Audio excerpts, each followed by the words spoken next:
en Derecho a esta Comparado. comisión y Escuchemos. la gran responsabilidad que les ha tocado de regular este derecho que ya ha sido reconocido por la Corte Constitucional y que ustedes tienen hoy la oportunidad de encontrar las mejores estrategias para llevar a la práctica este derecho.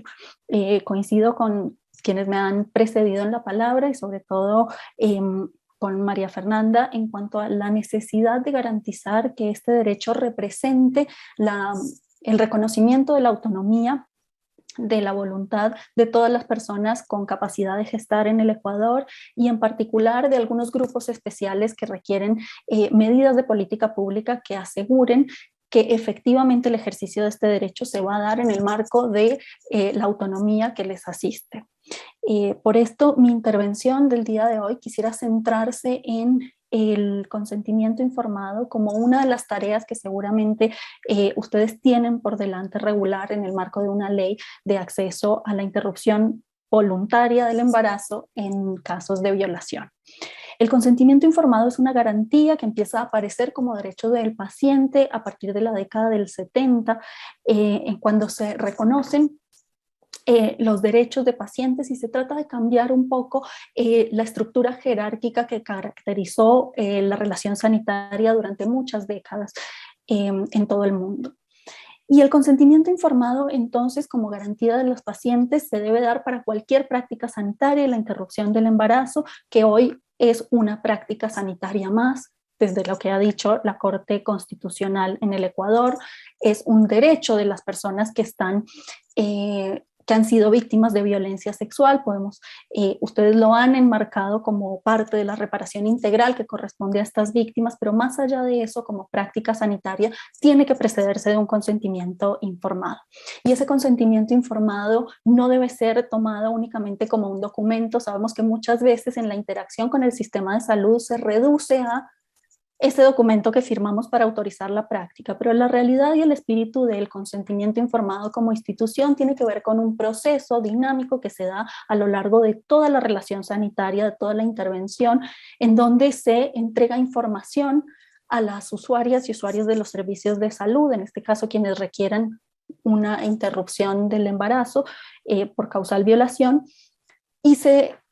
abre el espacio para recibir todas las preguntas, dudas, para acompañar el proceso de toma de decisiones en materia sanitaria acerca de la interrupción del embarazo. Y finalmente se deja constancia de ese consentimiento, de esa voluntad de las personas en un documento que va a estar firmado tanto por el profesional, la profesional de la salud que acompaña la práctica, como por la persona gestante. Pero sucede que hay algunos casos especiales en los que me gustaría hacer foco en esta intervención, porque son casos en donde ese consentimiento informado parece desdibujarse o parece necesitar algunas estrategias específicas para garantizar que esa voluntad esté efectivamente expresada. Y es el caso de las niñas y adolescentes y de las personas con discapacidad. Por un lado, las niñas y adolescentes han asistido a una consolidación de sus derechos desde hace no tanto tiempo, desde la década del 90, con la Convención de Derechos de Niños, Niñas y Adolescentes, en donde asistimos a un cambio de paradigma. Dejan de ser objetos de protección para convertirse en sujetas de derecho que deben ser respetadas y sus derechos deben ser garantizados. Y el ejercicio individual y autónomo de derechos, en particular de derechos personalísimos como el derecho a la salud y como el derecho a decidir sobre su propio cuerpo, tienen que ser garantizados. Y para eso la Convención establece un esquema tripartito de principios basado en el interés superior de niños, niñas y adolescentes, la autonomía progresiva, el reconocimiento de esa adquisición progresiva y gradual de habilidades para tomar decisiones y para ejercer sus derechos, y por otro lado el derecho a participar de forma significativa, de forma activa en todos los procesos en los cuales tienen intereses en juego. En este esquema tripartito entonces debe basarse la estrategia que adquiera o que lleve adelante esta regulación para garantizar el consentimiento informado de niñas y adolescentes. ¿Y cómo lo puede hacer? Bueno, tomándose en serio la eliminación del paradigma de la sustitución, es decir, tomándose en serio la idea de que nadie puede tomar decisiones por niños, niñas y adolescentes en el marco de cualquier asunto que les competa y mucho menos en el marco del ejercicio de sus derechos personalísimos como el derecho a la salud o el derecho a la interrupción del embarazo. para ello entonces se han dado estrategias a nivel comparado para garantizar que esto suceda. Por un lado, el acompañamiento de niñas y adolescentes que se debe dar por personas adultas, por referentes que no necesariamente tienen que hacer parte de su núcleo familiar o ser representantes legales, sino personas de un núcleo más amplio de relaciones de confianza que haya formado este niño, niña o adolescente. Y eso se ve reflejado en la norma que ustedes han proyectado, en el proyecto que están trabajando en este momento, aparece este reconocimiento ampliado del derecho de niñas y adolescentes de estar acompañadas en el ejercicio de su derecho a la autonomía de la voluntad y del consentimiento informado. Sin embargo, creo que es importante tomarse en serio todo el proceso para garantizar que no solamente estén acompañadas durante la atención y acompañadas de la mejor forma, sino que no se establezcan requisitos que puedan desdibujar esta voluntad de las niñas o adolescentes. Entonces, quisiera mostrar un poco el caso de Argentina y las regulaciones que se han tomado en materia de consentimiento informado de niñas y adolescentes para mostrar cómo pueden darse algunos de los recaudos necesarios para garantizar esta autonomía de la voluntad. En la Argentina, el Código Civil, por un lado, establece algunos rangos etarios para los cuales exige de manera obligatoria ese acompañamiento, esa asistencia, que de vuelta, en virtud de la eliminación de la regla de sustitución, no implica que tomen decisiones en conjunto con las niñas o adolescentes o que suplan su voluntad, sino que las asistan y las acompañen para garantizar que las condiciones están dadas para que puedan tomar una decisión. Es decir, que la información que les han entregado es suficiente, es adecuada, es clara, está dada en formatos accesibles, que han tenido tiempo y posibilidad para formular preguntas y aclarar todas las dudas que tengan y que han sido acompañadas por un equipo para tomar la decisión acerca de cuáles son las mejores alternativas que tiene disponibles frente a un embarazo producto de violencia sexual y tomen una decisión que se base efectivamente en su propia voluntad. Ese es el rol que tienen las personas allegadas y las personas que hacen parte de ese proceso de toma de decisión. La regulación argentina exige que estas personas hagan parte del proceso para las personas menores de 13 años en todos los casos, entendiendo que ese proceso de maduración lleva un tiempo y que por lo menos hasta esa edad la mayoría de las personas requieren esta asistencia o este acompañamiento. Entre los 13 y los 16 años únicamente requiere este acompañamiento en los casos en que se trate de un procedimiento que ponga en riesgo la vida o la salud de manera grave de las adolescentes. En la interrupción del embarazo, en la mayoría de los casos es una práctica de bajo riesgo, como ya lo mostraron quienes me antecedieron en la palabra. En la medida en que la política pública se fortalezca, también van a llegar antes a solicitar interrupciones del embarazo, por lo tanto los riesgos serán muy mínimos y podrán entonces consentir la interrupción del embarazo sin necesidad de que exista este acompañamiento obligatorio. Y a partir de los 16 años se considera que son personas adultas para tomar decisiones relacionadas con su propio cuerpo y pueden tomar esas decisiones de manera autónoma sin necesidad de asistencia en ningún caso. ¿Qué sucede? Bueno, todas las personas en general ejercemos nuestra autonomía en compañía con otras personas, consultamos a familiares, allegados, por lo tanto se promueve desde el sistema de salud que que todas las personas que acuden puedan generar una red de confianza para que tomen estas decisiones y se hagan acompañadas en la asistencia. Pero creo que una cosa muy importante que me gustaría recalcar en este momento es que la obligación de la ley y de las legisladoras y legisladores que están abordando este caso, este proyecto de ley, es entender los límites que tiene la ley y después cómo se dan las prácticas sanitarias y que se van a dar regulaciones además adicionales seguramente en el ámbito sanitario que complementen estas figuras. Creo que entender cuál es el límite que puede dar de regulación una ley nacional que tiene como objetivo habilitar el ejercicio de la autonomía, pero que no puede imponer restricciones que terminen haciendo que se facilite que otras personas tomen decisiones por las niñas o adolescentes. Es por esto que me parece muy importante volver sobre el proceso de la firma del consentimiento informado. Para el caso de la interrupción voluntaria del embarazo y de la interrupción en caso de violencia sexual, también en la Argentina, y como lo promueve este proyecto, se ha establecido que el consentimiento debe ser por escrito, más allá de que por regla general el consentimiento informado en materia sanitaria es verbal.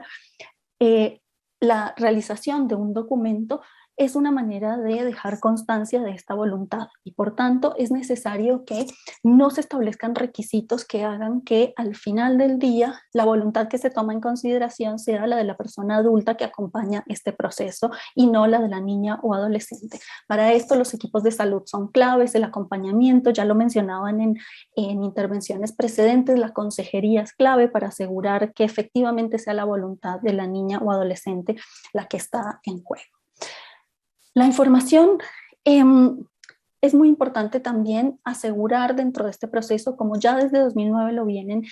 insistiendo todos los organismos de derechos humanos, en particular el Sistema Universal, mostrando cómo exigir el acompañamiento de personas adultas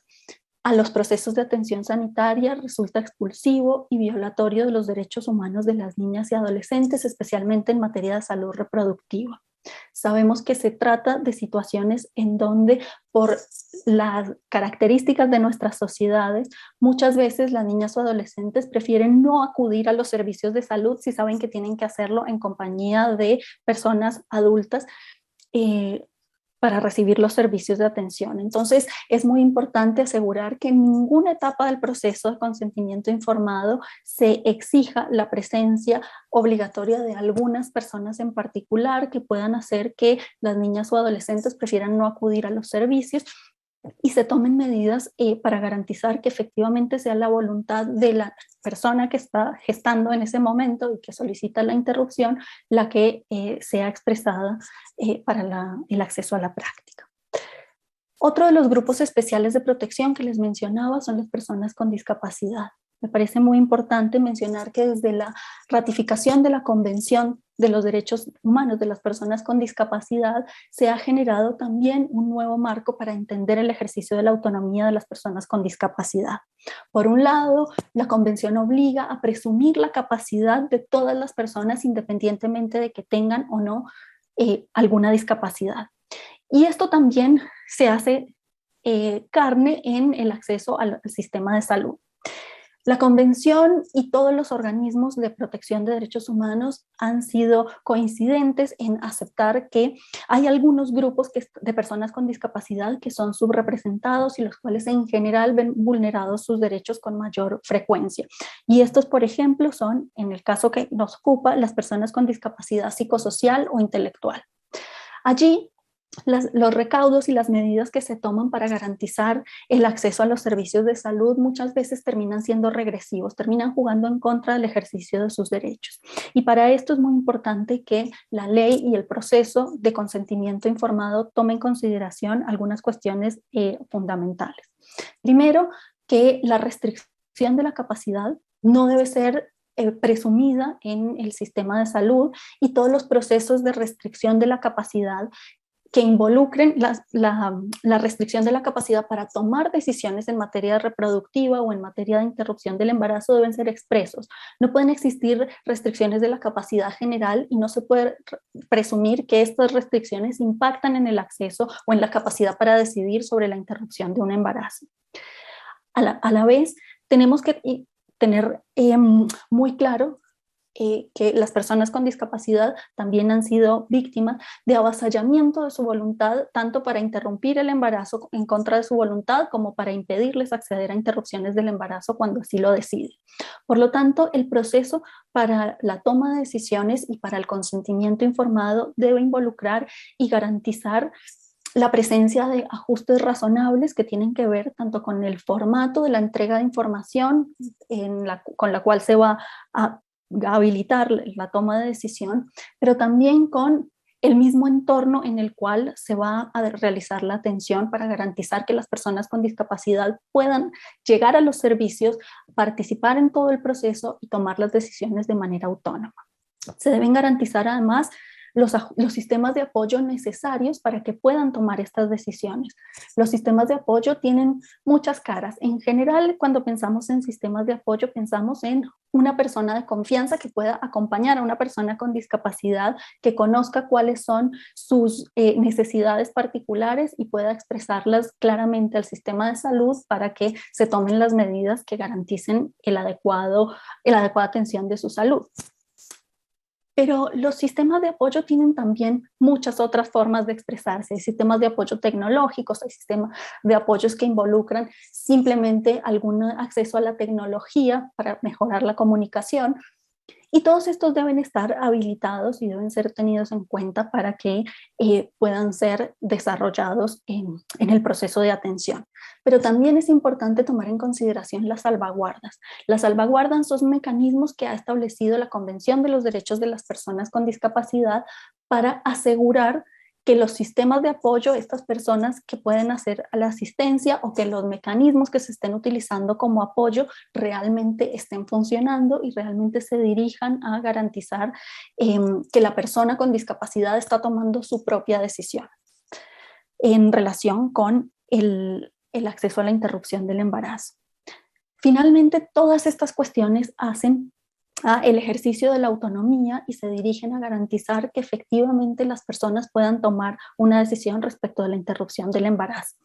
Me parece importante saludar el esfuerzo que ha hecho esta comisión y que han hecho en el Ecuador en general en la discusión acerca de estos aspectos puntuales del acceso y el ejercicio del derecho a la interrupción voluntaria del embarazo en caso de violencia sexual. E invito a que revisen los documentos que se han producido en la región en materia de consentimiento informado, en particular de niñas y adolescentes y personas con discapacidad, y pongo a disposición estos materiales si la comisión quisiera revisarlos o tener una conversación acerca de estas cuestiones. Les agradezco mucho y espero que este derecho pueda avanzar y hacerse una realidad en el corto plazo en el Ecuador. Muchas gracias. Escuchábamos allí la intervención de Agradecemos la Sonia Arisa Navarrete. participación Ella es abogada de la Universidad de la señora Sonia Externado de Arisa Colombia con Navarrete, maestría en Derecho abogada de la Comparado Universidad en el Externado